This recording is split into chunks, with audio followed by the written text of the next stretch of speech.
Plane দুর্ঘটনায় মহারাষ্ট্রের উপমুখ্যমন্ত্রী অজিত পাওয়ারের মৃত্যুর ঘটনায় শোক প্রকাশ করলেন বাংলার মুখ্যমন্ত্রী মমতা ব্যানার্জি।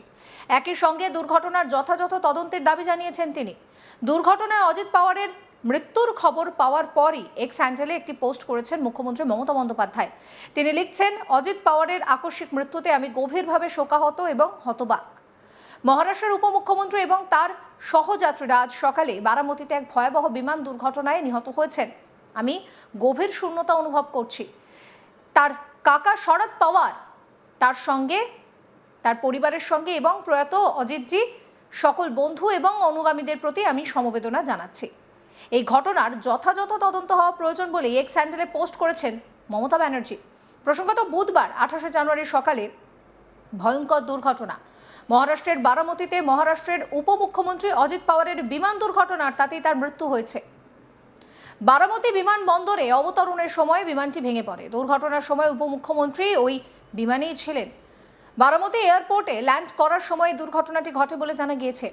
প্লেনটি ভেঙে পড়ার পরই দাউ দাউ করে জ্বলে ওঠে। দুর্ঘটনায় 6 জনের মৃত্যুর খবর নিশ্চিত করেছে ভারতের অসামরিক বিমান পরিবহনের নিয়ামক সংস্থা director general of civil aviation বা ডিজিসিএ। পিটিআই সূত্রে দাবি করা হচ্ছে, এই দুর্ঘটনাতে মৃত্যু হয়েছে অজিত পাওয়ারের। জানা গিয়েছে, জেলা পরিষদের নির্বাচনের ভোট প্রচারে যাচ্ছিলেন পাওয়ার। গুরুতর জখম অবস্থায় পাওয়ারকে হাসপাতালে নিয়ে যাওয়া হয়, কিন্তু পাওয়ারকে বাঁচানো সম্ভব হয়নি।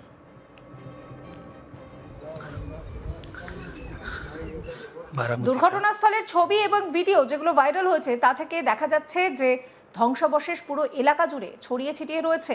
দুর্ঘটনাগ্রস্ত বিমানটি, সেখান থেকে আগুন এবং কালো ধোঁয়া বের হচ্ছে। পাওয়ার একটি ব্যক্তিগত মালিকানাধীন চার্টার্ড বিমানে ভ্রমণ করছিলেন। বারামতি বিমানবন্দরে অবতরণের চেষ্টার সময় বিমানটি দুর্ঘটনার মুখে পড়ে। তবে পাওয়ারের সরকারি যে কর্তৃপক্ষ বা পাওয়ারের যে কার্যালয়, সেখান থেকে এখনো পর্যন্ত এই প্রতিবেদন লেখা পর্যন্ত আনুষ্ঠানিকভাবে কোনো কিছু নিশ্চিতকরণ করা হয়নি। জরুরি উদ্ধারকারী দল ঘটনাস্থলে পৌঁছায়। দুর্ঘটনার কারণ এখনো জানা যায়নি।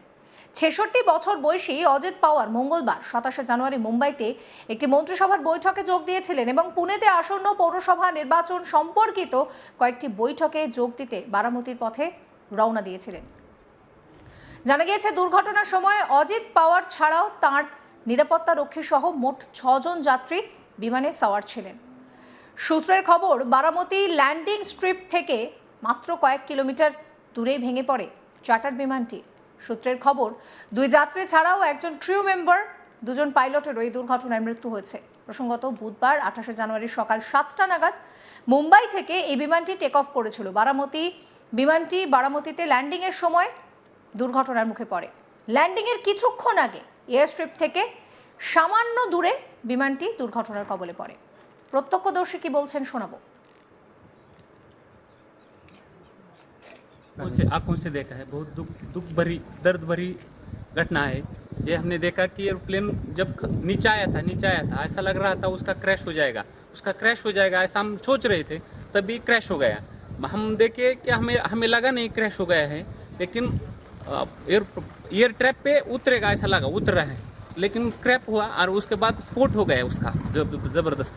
स्फोट होने के बाद वो हम देखने आए, पहले देखा तो उसको आग लगी थी पूरे प्लेन को, और उसके बाद 4-5 स्फोट हो गया विमान में उसका, और उसके बाद बहुत लोग आ गए और उसने निकालने की कोशिश की, लेकिन बड़ी आग लगी, उसके कारण कोई मदद नहीं कर सकता।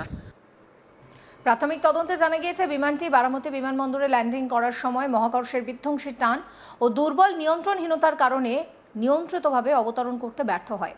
বিমানটি যখন রানওয়ে থেকে সরে যায় তখন সেটি ল্যান্ডিং থ্রেশহোল্ডের কাছাকাছি একটি খোলা জমিতে ধস্ত হয়ে পড়ে এবং মুহূর্তের মধ্যে বিমানটিতে আগুন ধরে যায়।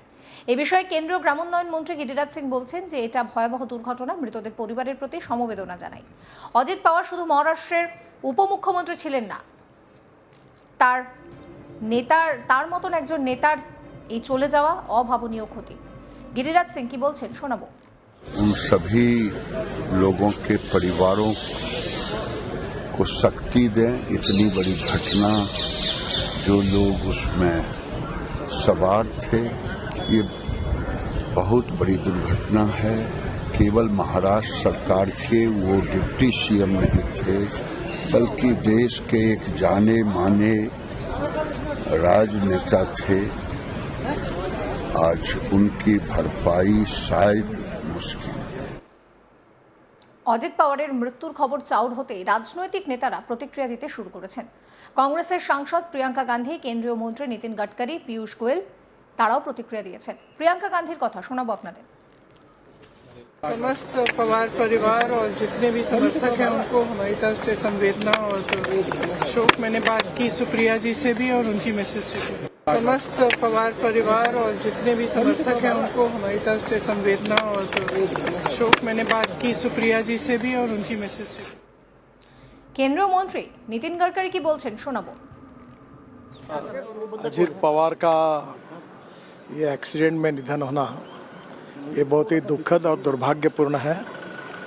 पिछले 40 साल से महाराष्ट्र के राजनीति में मेरे बहुत घनिष्ठ मित्र रहे, उनके मेरे पारिवारिक संबंध रहे। बहुत कर्मठ, अच्छा प्रशासक और विकास की दृष्टि रखने वाले ऐसे वो नेता थे। उनके जाने से बहुत बड़ा नुकसान हुआ है। उनके परिवार को भी काफ़ी उनके ऊपर भी एक बड़ा हादसा हुआ है। मुझे लगता है कि भगवान उनको ये जो घटना हुई है इसका दुख सहन करने की ताकत दे। मैं व्यक्तिगत रूप से और पार्टी के तरफ से महाराष्ट्र के इस पुराने सहयोगियों को मैं श्रद्धांजलि अर्पित करता हूँ। भगवान उनके आत्मा को शांति दे। পীয়ূষ গোয়েল কি বলছেন শোনাবো। आज हम सब शोक में हैं। समझ नहीं आ रहा है कैसे इतना बड़ा हादसा हुआ।